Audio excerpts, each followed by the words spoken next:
Girl, I used to have chronic low self-esteem, but I'm not there anymore, thank God. These are two things that I did to help me get out of that space. Everyone with low self-esteem is that way for a reason. Oftentimes, the character trait of low self-esteem is actually inherited. That was the case with me. So I limited the amount of energy that I consumed from the people that I inherited this low self-esteem from, and I began intentionally consuming energy from people, creators, influencers who I perceived to be living an energy that I desired. So this looked like me refraining from having certain conversations with certain people. I limited watching the news. I was very intentional with what I chose to consume. In this case, when I say consume, I'm talking about energy, vibrational consumption. I will consume content from enlightened teachers, creators, podcasts. I know I said that I consumed content from creators and influencers, teachers, mentors that I found online, but it was so important for me to ensure that I was not consuming this content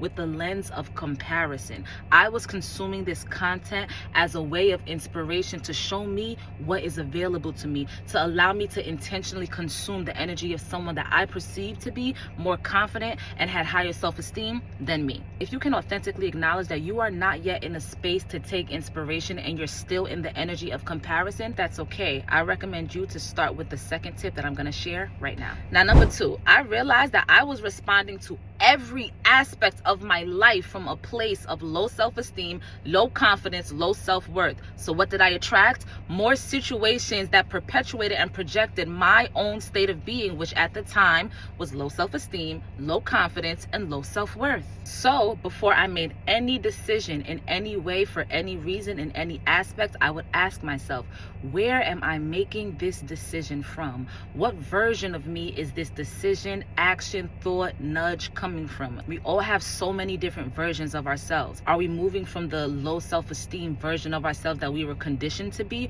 Or are we moving from the empowered, confident, high self-esteem version of us that we have inside of ourselves? But the power in this is that you are going to begin to curate situations and circumstances that align with the high self-esteem version of you, because you are intentionally and discerningly choosing to act, think, move, be from the confident, high self-esteem, high self-worth version of yourself. These are just two of so many different things that I did on my journey of raising my self-esteem. Keep in mind that this is a practice. This is something that we are looking for our progress in the progress. We are not striving for perfection, unless the perfection is your progression. So if you were feeling any idea that I shared in this video, drop "I am confident" in the comments right now and share this with a friend who you think it could help.